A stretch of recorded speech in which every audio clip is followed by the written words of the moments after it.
tàu pa na maya kilom na khát sông này kinh nông phok thắm đi pil na siam na này kinh mi pil mi siam mi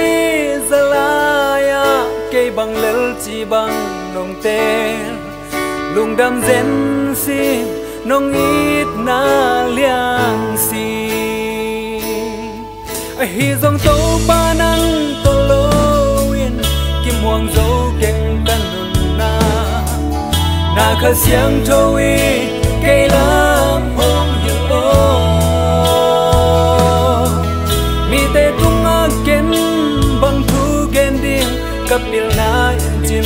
dấu cây na chut chuk lê na lam pi hồng hiu to đâu in căn na đừng muốn na đi ngom lơ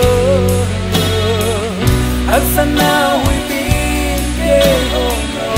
xa na lim sung a biết ta kín kê hồng kê mô na zia lam khu to kê hồng đê nắng to lewin cầm áo trắng cao xuân dâu cây ninh nắng to lewin hoa dâu cây ninh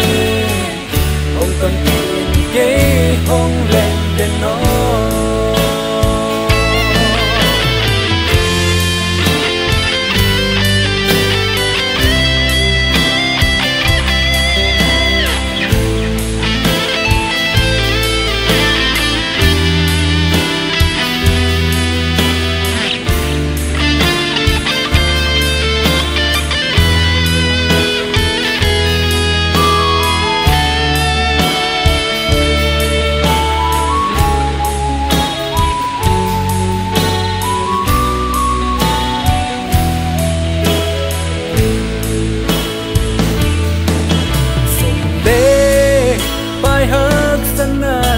cả thuộc trang in cao na cả khả tha hôm em sắc thế dễ lệ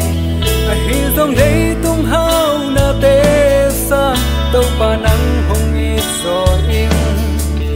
na gama kê tim căn nún na hồng giang ngô hi dòng tàu pa nắng tàu lối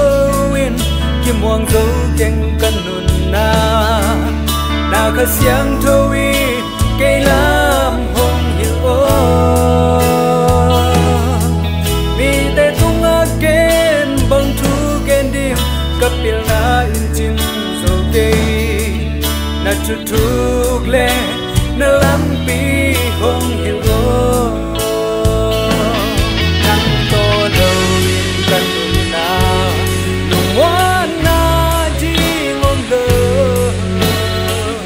hấp dẫn na hui tin kê hồng nốt chia na lim sung a biết ta kín kê hồng kê mình mô na zia lam khu tô kê hồng đê nắng to lewin cặp ma trắng cao xuân dâu